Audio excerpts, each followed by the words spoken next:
তিন ধরনের ঘরের মধ্যে যে কোনো সময় আল্লাহ পাক রব্বুল আলামিনের গজব নাজিল হতে পারে।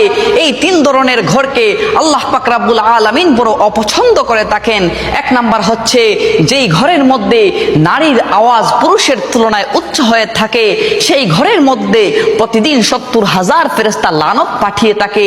দ্বিতীয় নম্বর হচ্ছে যেই ঘরের মধ্যে অন্যের হকের মারা টাকা জমা থাকে আর সেই টাকা দিয়ে সংসার চলে, ওই ঘরের মধ্যে যে কোনো সময় আল্লাহ পাক রব্বুল আলামিনের গজব নাজিল হতে পারে। আর তিন নম্বর হচ্ছে হযরত জিবরাইল আলাইহিস সালাম বলেন, যেই ঘরের মানুষরা মেহমান আসলে অখুশি হয়, ওই ঘরের মধ্যে যে কোনো সময় আল্লাহর গজব নাজিল হতে পারে। যদিও নামাজ পড়া হয় ওই ঘরের মধ্যে, ফেরেশতারা সওয়াব লেখেন না, নামাজের সওয়াব লেখেন না। নাউজুবিল্লাহ। আল্লাহ পাক রব্বুল আলামিন এই তিন ধরনের বৈশিষ্ট্য থেকে আমাদেরকে যেন